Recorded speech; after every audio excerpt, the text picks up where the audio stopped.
राधा स्वामी जी, आज एक साखी ऐसी लेकर आई हूँ जिसमें कि सतगुरु कैसे अपने बच्चों को पर के सिर पर हाथ रखता है और कैसे उनको अपनी रूहों को अपनी तरफ खींच लेता है।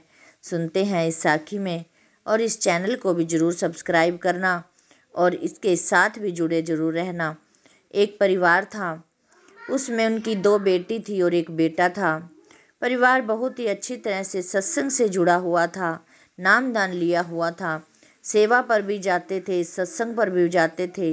डेरे भी जब जब भी वहाँ पर सत्संग होता तब तब जरूर जाते थे। एक बार साध संगत जी जब उन्होंने छोटी बेटी की बड़ी बेटी की शादी की तो उनकी एक संसारिक परिवार में शादी हुई। वो नामदान नहीं लिए हुए थे, सत्संग को नहीं मानते थे। साध संगत जी बहुत ही अच्छा परिवार था। साध संगत जी शादी के बाद बड़ी बेटी उनकी बहुत ही खुशी से खुशहाल रहने लगी। उसके बाद साध संगत जी आने वाले 2 साल के बाद ही उन्होंने छोटी बेटी का रिश्ता तय कर दिया।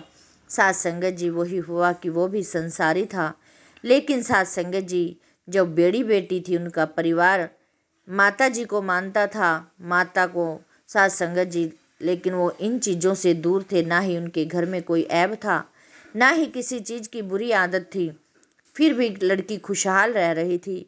साध संगत जी जो छोटी बेटी का था, उनके घर साध संगत जी सारे ही ड्रिंक करने वाले या फिर नॉनवेज खाने वाला ऐसा परिवार मिला साध संगत जी। जब साध संगत जी ऐसा परिवार मिला तो बेटी को जाते जाते बहुत बुरा लगता था, लेकिन साध संगत जी जब सालों साल रह जाते हैं फिर उसके बाद वहीं ढलना पड़ जाता है। साध संगत जी 1-2 साल बीते शादी को, अब वो भी उसी परिवार में रम चुकी थी। साध संगत जी पति के साथ वो भी ड्रिंक करने लग गई। इसके बाद साध संगत जी इधर उसके भाई की शादी होने लगी। शादी की तैयारियां जोरों शोरों से होने लगी। जब साध संगत जी शादी की तैयारियां चल रही थी तो छोटी बेटी और जवाई भी साध संगत जी वहीं पर आए। और साध संगत जी जब सलाह चल रही थी खाने पीने बनाने की या फिर साध संगत जी बुकिंग करने की, तो उन्होंने साध संगत जी बीच में बोल पड़े कि अब की शादी में तो नॉनवेज और ड्रिंक का भी ज़रूर बंदोबस्त होना चाहिए, क्योंकि हमारा परिवार तो सारा ही ऐसा ही है जो कि ड्रिंक करता है और नॉनवेज के बिना तो उनको शादी ही नहीं लगती, उनको कोई पार्टी ही नहीं लगती। प्यारी साध संगत जी जो पिताजी थे उनके वो सत्संगी थे, वो कहने लगे कि बेटा आप ये क्या बोल रहे हो, हमारे यहाँ पर तो हम सत्संग से जुड़े हुए हैं, हम डेरे व्यास भी जाते हैं, लेकिन हम ये यहाँ पर नहीं कर सकते। साध संगत जी वो जो छोटा दामाद था वो कुछ अड़ियलपन का था, अपने आगे किसी की चलने नहीं देता था। अब साध संगत जी वो जोर जोर से बोलने लगा। पिताजी साध संगत जी कहने लगे कि बेटा इसमें जोर से बोलने की तो कोई बात ही नहीं है, आप ये क्या कर रहे हो, जब आपको पता ही है कि हम सत्संगी हैं तो हम ये चीज़ यूज़ नहीं करते और ना ही होने देते हैं। साध संगत जी इस पर दामाद ने कहा कि यदि आपकी ये शर्त मंजूर नहीं है तो मेरी भी एक शर्त है कि यदि शादी पर ना तो मैं आऊँगा और ना ही आपकी बेटी आएगी, या तो ये इसका स्टॉल लगना चाहिए और नहीं तो हम भी नहीं आएंगे। प्यारी साध संगत जी अब पिताजी को क्या करते, मजबूरी का नाम था। अब उन्होंने हामी भर दी, कहने लगे कि ठीक है, जिस तरफ खाना होगा आप ये उस तरफ मत रखना, दूसरी साइड जो भी कुछ करना है रखना है आप रख लेना। तो प्यारी साध संगत जी शादी का दिन भी आया, वही साध संगत जी नॉनवेज भी बना, ड्रिंक भी हुई और साध संगत जी परिवार इतना लंबा चौड़ा था, सारा ही परिवार आया। परिवार साध संगत जी सारे ही बोलने लगे कि ये तो राधा स्वामी का परिवार है, फिर इनके यहाँ पर नॉनवेज और ड्रिंक चल रही है, ये कौन से बाबा को मानते हैं, ये तो कहते हैं कि हम तो इन चीज़ों से दूर हैं, लेकिन आज ये क्या हो रहा है। पहले 2 बेटियों की शादी में तो ऐसा कुछ नहीं हुआ, आज लड़के की शादी है तो आज ये खुशियाँ इन चीज़ों से मना रहे हैं। प्यारी साध संगत जी उनको बहुत सारे परिवारों से सुनने को मिला और बहुत सारे ही लोग आपस में खुसर पुसर करने लगे, लेकिन प्यारी साध संगत जी ये तो एक छोटे दामाद की जिद थी, अब क्या करते भी तो क्या करते, अब उनको बेटी भी नहीं छोड़ सकते थे। प्यारी साध संगत जी शादी जैसे कैसे हो गई। शादी के बाद साध संगत जी छोटी बेटी के घर 6 महीने के बाद ही उसके घर एक पुत्र की प्राप्ति हुई। सात संगत जी पुत्र ने जन्म लिया। वहाँ पर भी सात संगत जी उन्होंने छठी पर भी, चोले पर भी सात संगत जी अपने ड्रिंक, जो भी इनके रीति रिवाज थे, सात संगत जी सारा कुछ किया। सात संगत जी अब लड़के को, जब वो लड़का, उनका बेटा 6-8 महीने का था, तो इतने में ही सात संगत जी वो बीमार पड़ गया। सात संगत जी बीमार होने के बावजूद वो इधर उधर घूमे, चारों तरफ उन्होंने सारा कुछ पता किया। सात संगत जी पता करने के बाद भी उनको कहीं से पता नहीं चल रहा था। बच्चे के शरीर पे मोटे मोटे दाने निकल आए, जैसे कि कोई गांठें हों। सात संगत जी, कोई कहे माता निकल रही है, कोई कहे एलर्जी है। प्यारी सात संगत जी जहाँ जहाँ उन्होंने जहाँ जहाँ जिसने भेजा, वो वहाँ वहाँ अपने बच्चे को लेकर गए। हॉस्पिटल भी गए, तांत्रिक के पास भी गए, कोई सियाने सप्ते होते हैं उनके पास भी गए, लेकिन सात संगत जी बच्चा ठीक ही नहीं हो पा रहा था।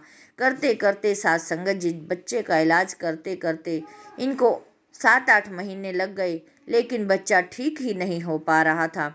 अब प्यारी सात संगत जी 6-8 महीने के बाद बच्चे में इतना धंस चुके थे कि लड़की अपने मायके भी नहीं गई।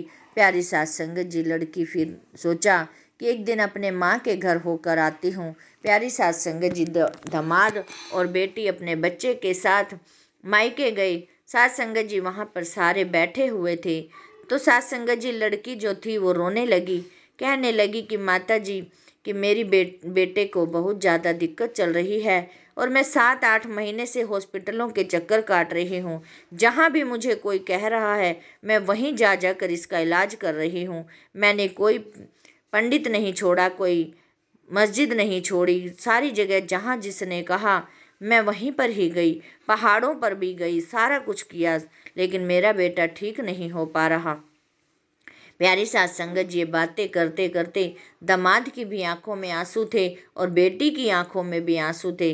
प्यारी सात संगत जी सारी बात सुनने के बाद पिताजी बोले, कहने लगे कि मैं बोलना तो नहीं चाहता था, लेकिन जब तुम इतने विवश हो रहे हो तो मुझे बोलना जरूर पड़ रहा है। क्या तुम्हें अपनी गलती महसूस नहीं हुई कि जिस दिन मेरे बेटे की शादी थी मेरा मन नहीं था, मैं बिल्कुल नहीं चाह रहा था, क्योंकि हम इन चीज़ों से बहुत दूर हैं, ना हम नॉनवेज खाते हैं और ना ही ड्रिंक करते हैं। तुमने हट करके यहाँ पर अपनी जिद चलाई और जबकि ये शर्त रखवा दी कि मैं बेटी को नहीं लेकर आऊँगा आपकी। प्यारी सात संगत जी और सब ने हमें थू थू किया, हमने सब ने हमें गंदा कहा, ये मेरे सतगुरु की बेइज्जती करी है आपने, आपको ये सज़ा मिलनी ही थी। प्यारी सात संगत जी पिताजी के ये बोल सुनकर बेटी के और भी ज़्यादा रोने लगी। पिताजी आप तो ये ना कहो सज़ा वाली बात। प्यारी सात संगत जी पिताजी ने कहा कि मैं कौन होता हूँ सज़ा वाली, सज़ा तो ये हमारे सतगुरु की तरफ से है, क्योंकि उनका ही ये हम जब नाम जपते हैं, उनकी सत्संग करते हैं, तो हमें ये वहाँ से सीख मिली हुई है, हमें ये शिक्षा मिली हुई है कि हमें इन चीज़ों से दूर रहना है। तुम्हें तो बेटा पता है कि नॉनवेज कैसा होता है, किसका होता है, किसी का हम हत्या करके नॉनवेज खाएं तो ये हमारे लिए ठीक नहीं है। प्यारी सात संगत जी उन्होंने अपने पिताजी से माफ़ी मांगी, कहने लगे कि मेरे से क्या माफ़ी मांग रही है, ये मेरे सतगुरु से जाकर माफ़ी मांगो, तुम्हारा बच्चा ज़रूर ठीक हो जाएगा। प्यारी सात संगत जी 2-4 दिन के बाद ही संडे आया। संडे को सात संगत जी वो जवाई बोलने लगे कि हमें सतगुरु के पास चलने हैं, हमने डेरे चलना है। प्यारी सात संगत जी वो डेरे का सीधा डेरे ही गए। वहाँ पर सात संगत जी जाकर सत्संग सुना। अगले दिन सात संगत जी सतगुरु से मिले और सात संगत जी मिलकर उनसे माफ़ी मांगने लगे, कहने लगे कि हमारा बच्चा ऐसे ऐसे बीमार है, सतगुरु आपने ही ठीक करना है। सात संगत जी बाबा जी ने बच्चे के हाथ पर, सिर पर हाथ रखा और कहने लगे जाओ आपका बेटा ठीक हो जाएगा। सात संगत जी वहाँ से आने के बाद जैसे जैसे दिन बीते वही डॉक्टर और वही दवाइयाँ, बच्चा सात संगत जी अब ठीक होने लग गया।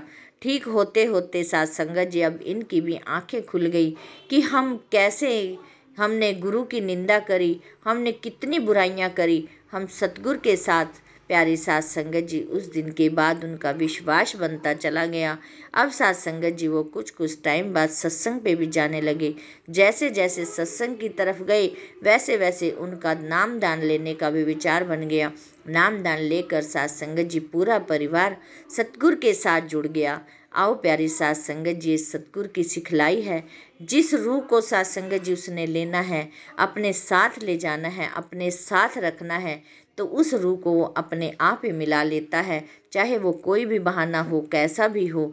प्यारी साध संगत जी, बोलते समय बहुत सारी गलतियां हो जाती हैं, अनजानी बच्ची समझकर क्षमा कर देना और इस पेज के साथ भी जरूर जुड़े रहना।